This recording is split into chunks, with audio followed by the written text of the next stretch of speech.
அன்பர்களே, ஞான வழி என்னும் கருத்தமர்வில் மீண்டும் உங்களை சந்திப்பதிலே எனக்கு மிக்க மகிழ்ச்சி. இம்மாதம் 1ஆம் நாள் ஐக்கிய நாடுகள் சபையின் சர்வதேச முதியோர் தினமாக அனுசரிக்கப்பட்டது. இந்த முதியோர் தினத்தை ஒட்டி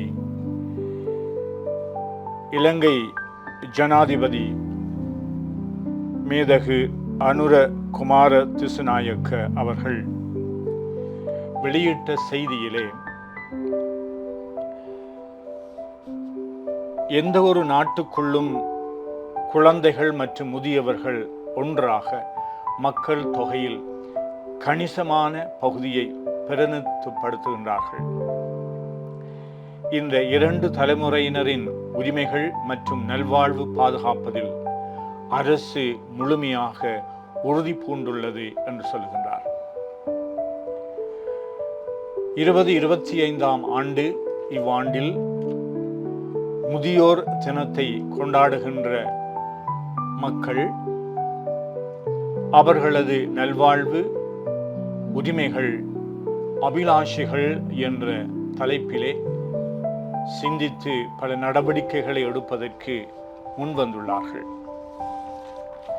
எரிக் எரிக்சன் என்று சொல்லப்படுகின்ற உளவியலாளர் மனிதனுடைய வளர்ச்சி படிவத்திலே 60 ஆண்டுகளை எட்டுகின்ற பொழுது அவர்கள் முதியவர்கள் அல்லது மூத்தவர்கள் என்று கருதப்படுகின்ற இந்த நிலையிலே அவர்களுடைய வளர்ச்சி, முன்னேற்றம், முழுமை என்பதை வெளிப்படுத்துகின்ற ஒரு மதிப்பீடாக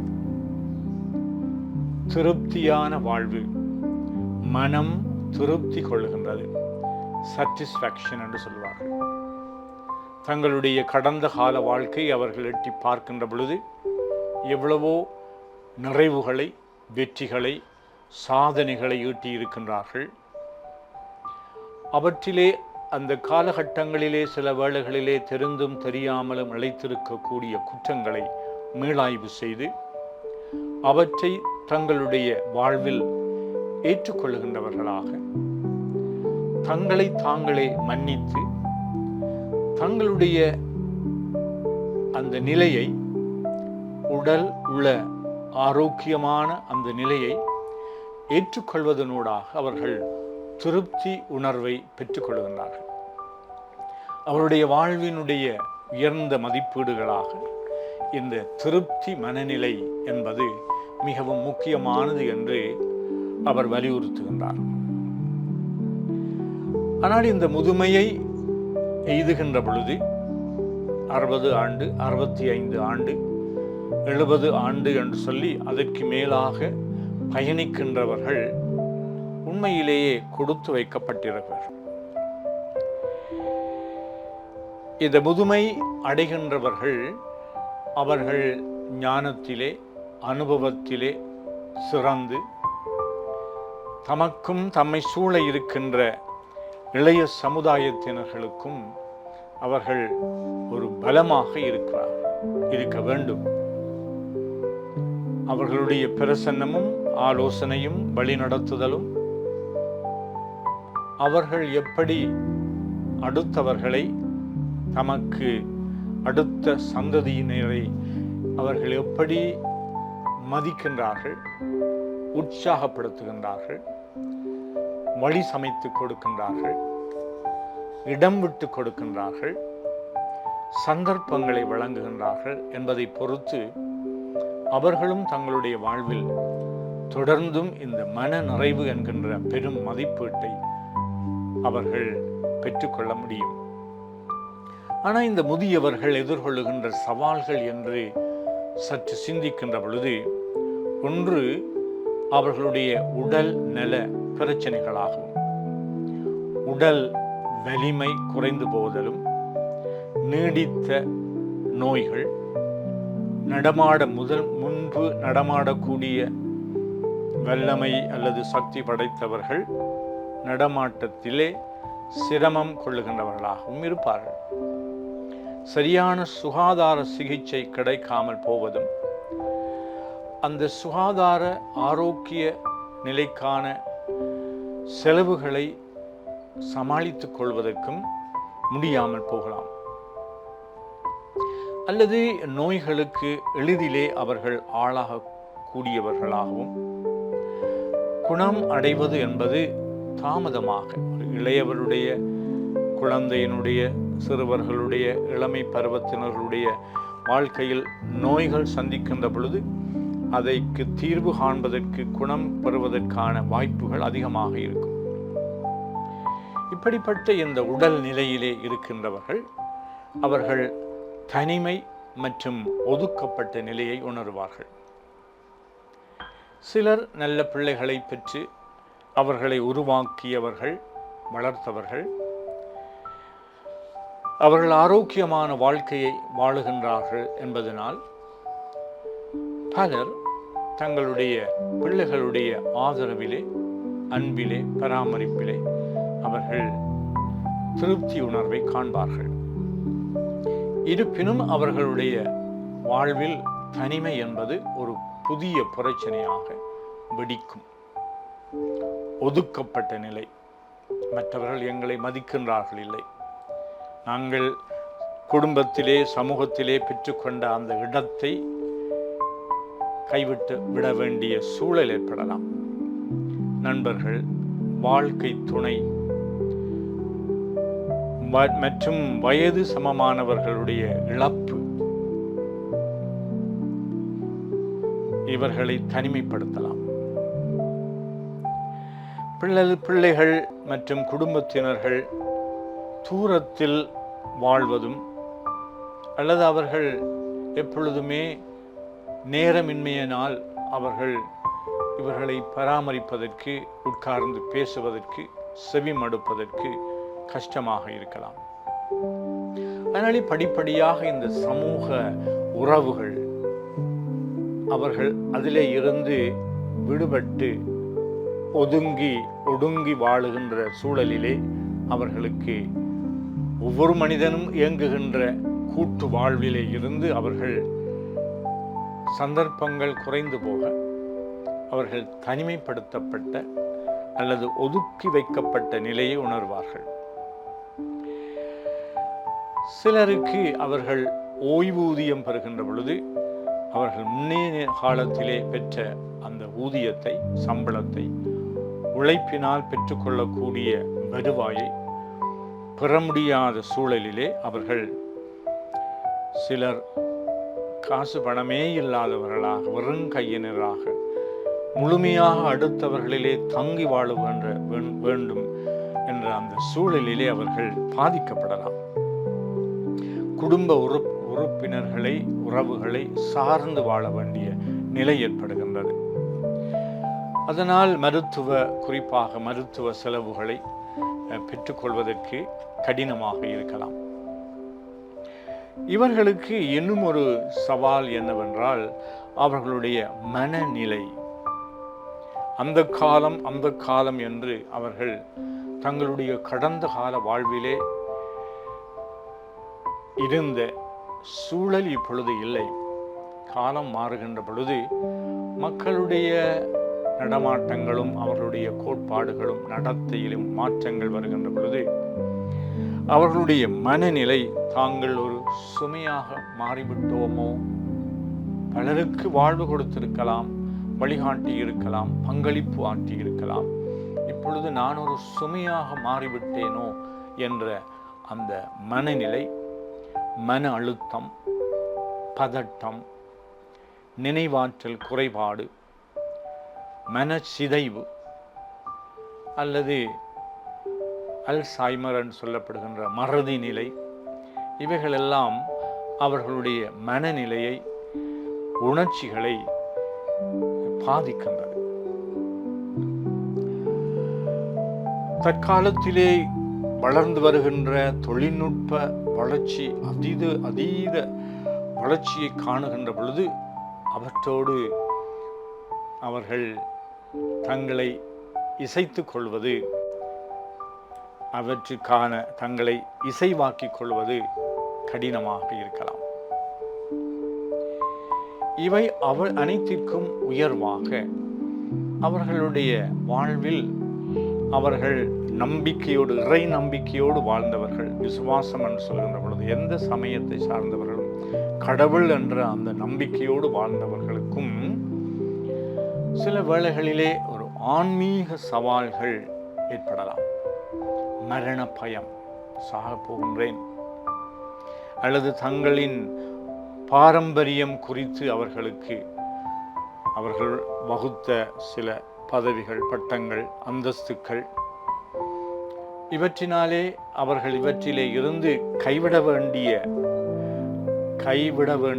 அந்த விடயத்திலே அவர்கள் பற்றுக்கொண்டு பிடிவாதமாக ஒருவர் பொறுப்பாக இருக்கின்றார் என்று சொன்னால் அவருடைய கையில் தான் அவர்களுடைய அந்த இல்லத்தின் அல்லது திறவுகோல்கள் இருக்கலாம். ஒரு வாகனம் வைத்திருக்கின்றவருடைய திறவுகோல் அவரிடம் இருக்கின்றது. ஒரு குறிப்பிட்ட காலத்திலே அவர் அந்த வாகனத்தை ஓட்ட முடியாத அந்த நிலையிலே அந்த திறப்பை கொடுக்கணும். இப்படி பல விடயங்களை தங்களுடைய அடுத்த சந்ததியினர்களுக்கு விட்டு செல்லுவது என்பது, கைவிடுவது என்பது, லெட்டின் கோன்னு சொல்வார்கள், அவர்களுக்கு கடினமாக இருக்கலாம்.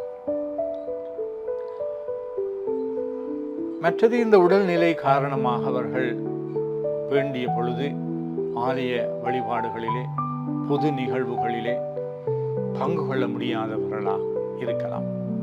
இக்காலத்திலே திருப்பலி வழிபாடுகள், வணக்கங்கள், இவைகளெல்லாம் டெலிவிஷனிலே, அவை தொலைக்காட்சி மூலமாக காண்பிக்கப்படுவதனாலே ஏராளமான எங்களுடைய தமிழ் கூறும் முதியவர்கள் அந்த நிகழ்ச்சிகளை பார்ப்பதிலே அவர்கள் ஒரு ஆன்மீக வறுமையிலே இருந்து விடுதலை பெறுவதற்கான வழிகள் இப்பொழுது பிறந்திருக்கின்றன. அல்லது அவர்கள் இந்த இறைவனை நான் நம்பினேன், இறைவன் என்னை அதிகமாக சோதிக்கின்றார், என்னை பலவீனப்படுத்துகின்றார், என்னுடைய உள ரீதியாக நான் நலிவுற்று வந்திருக்கின்றேன் என்று கடவுளை அவர்கள் உற்று நோக்குகின்ற பொழுது சிலர் அந்த கடவுளுக்கு நெருக்கமாக செல்லுவார்கள். சிலர் இந்த கடவுளுடைய மீது கொண்டிருக்கின்ற நம்பிக்கை குறைந்து கொண்டு போகலாம். ஒரு ஆன்மீக வறட்சி அவர்கள் காணலாம்.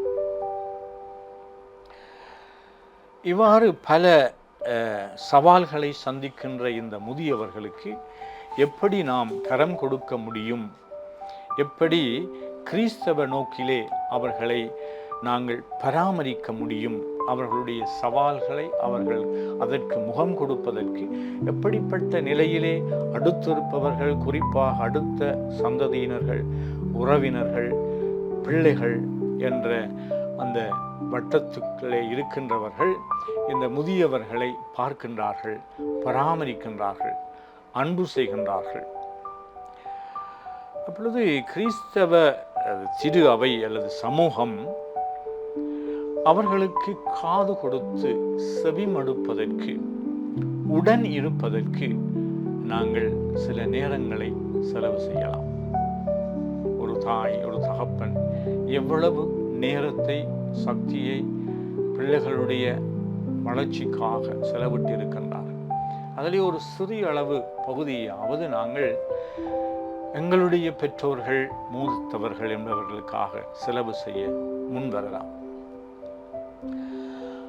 இந்த உதவியை நாங்கள் சில வெளிநாடுகளிலே இருந்து அல்லது தூர இடங்களிலே இருப்பதினாலே இவர்களுக்கு தங்களுடைய பங்களிப்பை முழுமையாக கொடுக்காத பட்சத்திலே அவர்கள் சிலரை வேலைக்கு அமர்த்துவார்கள், அல்லது சிலர் அவர்கள் பணம் அனுப்புவார்கள், உதவி செய்வார்கள். ஆனால் இவர்களோடு ஒவ்வொரு நாளும் பேசக்கூடிய சந்தர்ப்பம் எல்லாம் இப்பொழுது பிறந்திருக்கின்றது. சில பிள்ளைகள் ஒவ்வொரு நாளும் தங்களுடைய பெற்றோரோடு, முதியவர்களோடு பேசுவார்கள், அவர்களுக்கு செவிமடுப்பார்கள், தொடர்பு கொள்வார்கள், சந்திப்பார்கள். இவர்களை சந்திப்பது என்பது ஒரு பெரும் பணியாக, ஒரு கிறிஸ்தவ பணியாக அமையலாம். அடுத்தபடியாக இந்த திரு அவையினுடைய பணியாளர்கள் அவர்களுடைய இந்த முதுமையிலே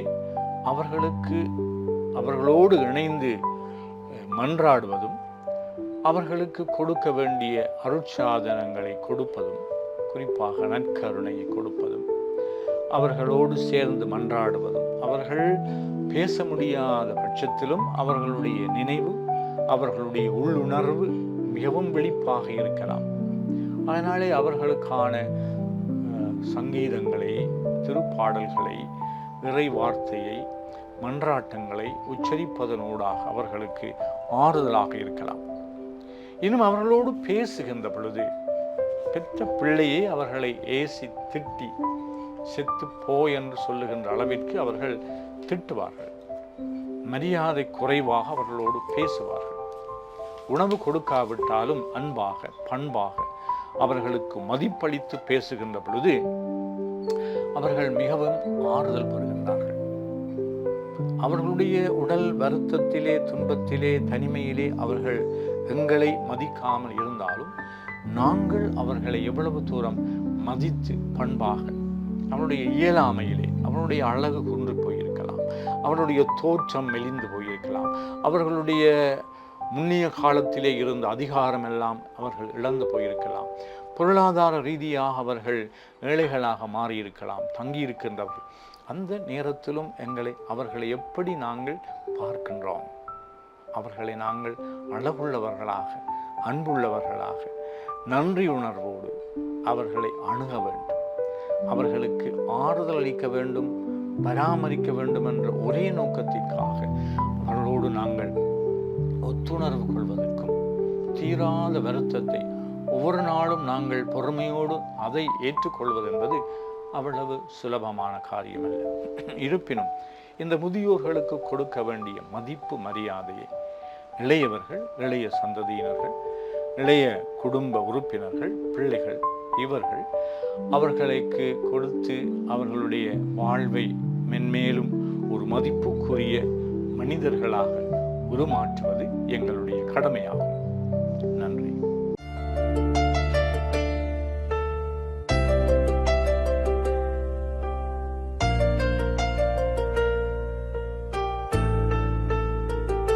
நமது ஃபேஸ்புக் மற்றும் யூடியூப் பக்கத்தை லைக் செய்யுங்கள்.